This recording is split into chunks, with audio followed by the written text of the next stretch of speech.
Content করেন হার্বালে বিভিন্ন ওষুধের বিজ্ঞাপন দেন, মানে এটা কি কাজে আসে ছেলে মেয়েদের একটু যদি বলতেন। ওকে, এটা হচ্ছে হলুদ সাংবাদিকদের প্রশ্ন।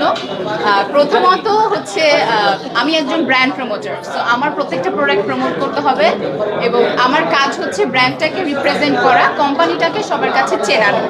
এখন যারা স্লিমই আছে, যারা ওয়েট গেইন করতে চায়, এক একজনের সিচুয়েশন এক এক রকম থাকে। আমি এরকম অনেক রিভিউ পেয়েছি যে স্লিম থাকার কারণে ডিভোর্স হয়ে যাচ্ছে বা বিয়ে হচ্ছে না। দেখেন, বাংলাদেশে অনেক ধরনের মানুষ আছে, এই 18 কোটি মানুষের মধ্যে এক একজনের সিচুয়েশন এক এক রকম হবে, প্রবলেম এক একটা থাকবে।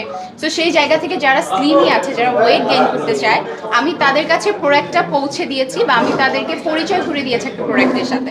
আর একটা প্রোডাক্ট এত খারাপ হলে বাংলাদেশে এত বছর ধরে সেটা থাকতো না। আই হোপ বুঝতে পেরেছি। আমি আমি অবশ্যই ট্রাই করেছি, আদারওয়াইজ আমি ওয়েট গেইন মানে করতে পারতাম না। আর আমি এই মানে প্রশ্নটা অ্যান্সার দিতে চাচ্ছি না। মানে কেমন ছিল যে ইউজ করার পরে আসলে? আমি আপনার কোনো প্রশ্নের উত্তরই দিতে চাচ্ছি না। তাহলে কিভাবে প্রথমে এসে এখানে একটা ঝামেলা করেছেন। না তাহলে কিভাবে বুঝবে যে আপনার পণ্যটা ভালো না খারাপ? এটা আপনার এক ইন্টারভিউতে তো মানুষ বুঝবে না। যারা এখানে আমাকে যারা আছে দেখেছে, সবাইকে না তো যারা বলবে। আমাকে দেখেছে তারা জানে। সো এটা আপনি স্পেশালি বললে তো আর হবে না। Thank you.